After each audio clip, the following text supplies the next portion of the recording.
जैसे सस्ता पखवाड़ा भी बनाया गया और पुष्ट अनुसंधान केंद्र एक बेमिसाल 11 साल से अधिक अपने कार्य करा। कैसा रहा कार्यकाल? बहुत सी अधिक रिसर्च करी वेनम पर, चाहे ऊँट से बनने वाले मिल्क से बनने वाले कॉस्मेटिक पर। क्या कहना चाहेंगे? साथियों, आज जो है एक स्वच्छता पखवाड़ा का जो है समापन है और पिछले 15 दिनों से जो है हम इस केंद्र की में बहुत केंद्र की तरफ से हमने बहुत सारे ऐसे कार्य किए, चाहे वो केंद्र में और आसपास के गांव में पशुपालकों के बीच में, जहाँ हमने उनके बीच में एक स्वच्छता का संदेश देने की कोशिश करी, क्योंकि ये जो संस्थान है पशुपालन और उससे संबंधित जो गतिविधियों पे काम कर रहा है और बहुत सारी ऐसी पशुपालन की जो गतिविधियां हैं जब अपने कस्टमर के पास पहुंचती हैं, जैसे आपके पास दूध पहुंचता है तो वो दूध स्वच्छ हो, है ना, और उसके अंदर वो किसी भी बीमारी से वो ना हो। तो ऐसे में क्या है कि पशुपालकों को जो है ना समझाने का जो काम है और उसका वैज्ञानिक रूप है, उसको जो है हम करने के लिए जो है पशुपालकों के बीच में जाते हैं और अपने केंद्र पे जो है अपन जो है जो क्योंकि हमारे यहाँ एक बहुत बड़ा पर्यटन केंद्र भी है और ये एक बहुत बड़ा स्रोत भी है, क्योंकि हमारे यहाँ बहुत सारे पशुपालक आके देखते हैं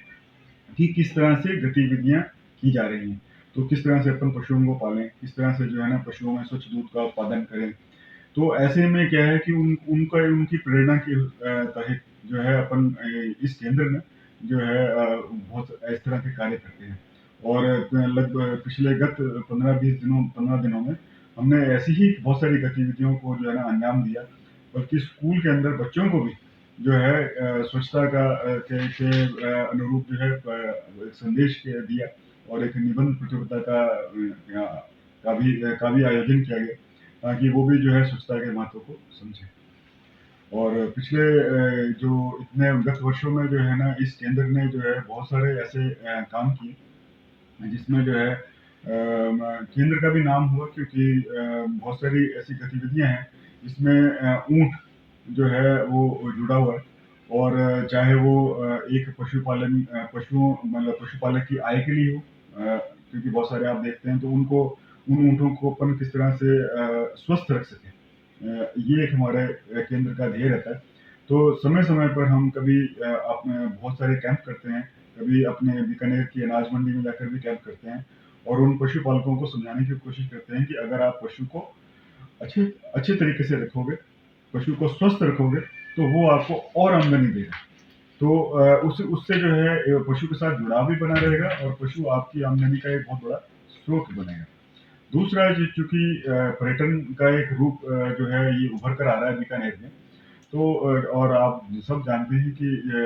अंतर्राष्ट्रीय ऊंट उत्सव मनाया जाता है बीकानेर में। तो ऐसे में क्या है कि हमारे बहुत सारे पशुपालक भाई हैं जो और गतिविधियों में जुड़े हुए हैं, जैसे ऊंट को सजाना। तो अब सजाने के ऊपर जो है बहुत बारी हम पशुपालकों के साथ जो है चर्चा करते हैं, उनको जगह जगह उनको जा जा के बताते हैं कि कौन कौन से ऐसे आइटम हैं या चीजें हैं जिनसे हम पशुपाल अपने पशु को सजा के और ऐसे मेलों में लेके आ सकते हैं। फिर उसके जो है शरीर के ऊपर जो है जो फर कटिंग का एक का जो किया जाता है, उसके ऊपर भी जो है पशुपालकों को ट्रेनिंग देते हैं कि किस तरह से क्या सावधानियां रखनी चाहिए अपन को कि अपन जो है ना अच्छे डिजाइन बना सके। और उसके अतिरिक्त जो है अपन जो कुछ पशुपालक भाई हैं जो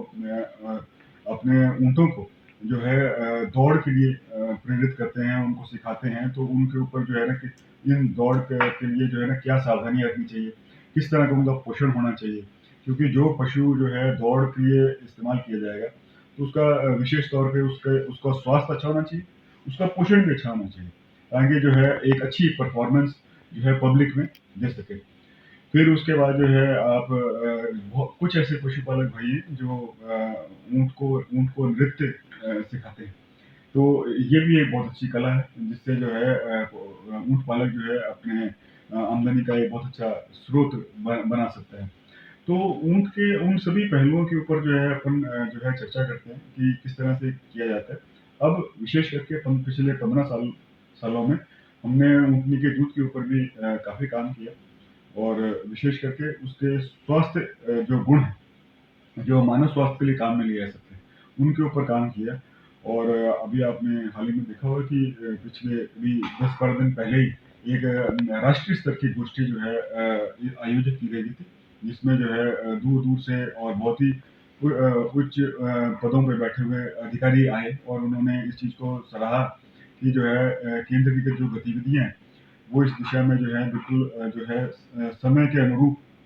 चल रही हैं और जो है हमें जो हमारा जो आम जन के साथ जो हमारा जुड़ाव है उसे जो है हम बरकरार रखे हुए हैं और हम बार-बार ये कोशिश करते हैं कि जो है ये बता सकें कि इस दूध को स्वास्थ्य के लिए,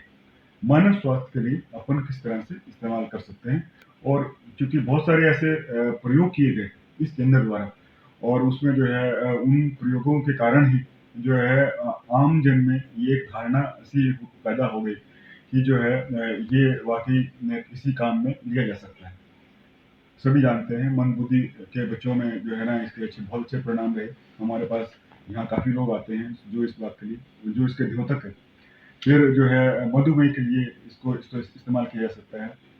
टीबी के लिए इसको इस्तेमाल किया जा सकता है। बहुत सारे ऐसे रोग हैं जिसमें जो है हमारी रोग प्रतिरोधक क्षमता जो कम हो जाती है,